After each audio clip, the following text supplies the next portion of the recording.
अलीगढ़ के थाना Kwarsi police team ने गुरुवार को घर बसाने का दिखावा कर परिवारों को लूटने वाली दुल्हनों के गिरोह का पर्दाफाश किया है। पुलिस को दबिश के दौरान 3 महिलाओं से शादी कर लूटे गए जेवरात, नकदी सहित 4 युवकों को गिरफ्तार किया गया है। इन लोगों के बीच आपसी संबंध पति पत्नी का है।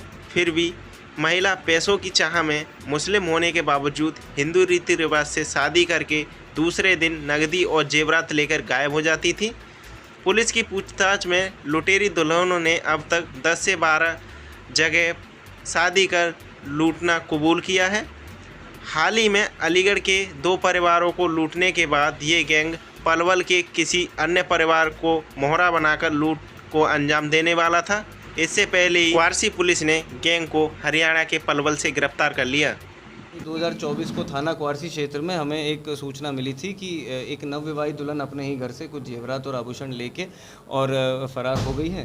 तो तुरंत ही एसएचओ क्वारसी ने कार्रवाई करते हुए उस पर एफआईआर दर्ज की और हमने एक स्पेशल टीम गठित की थी, जिसके तहत हमने 2 लोग तो अगले ही दिन गिरफ्तार कर जेल भेज दिए थे। और कल इस कार्रवाई में हमें एक बड़ी सफलता मिली, जिसमें कि 7 लोगों का एक गैंग जो कि अंतर्राज्यीय अंतरजनपदीय तौर पर सक्रिय था और वो इसी तरह के जो अविवाहित पुरुष होते थे उनको चिन्हित करते थे, उन्हें निशाना बनाते थे और उनसे विधिवत विवाह संपन्न करवाते थे। रिश्तेदारों कभी रिश्तेदार बनते थे, कभी बिचौलिया बनते थे और जहां नकदी और जहां आभूषण, जहां जेवरात जो मिल जाए वो सब लेके और फरार हो जाते थे।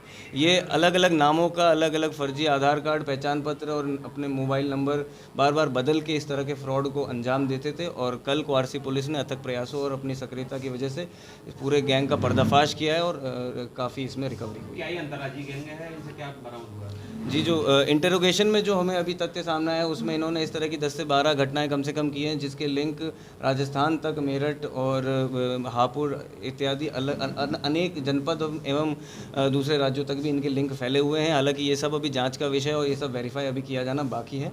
और रिकवरी की अगर बात की जाए तो इनसे कई अदद पीली धातु की तरह दिखने वाले गले की चेन, अंगूठियाँ, बिछियाँ, झुमकियाँ और शादी में प्रयुक्त होने वाला मंगलसूत्र इत्यादि एवं नकद और कई अदद मोबाइल और फर्जी पहचान पत्र बरामद हुए। आरोप यह है कि 80-80 हज़ार रुपये लेके इनकी शादी की गई थी, बस नहीं है?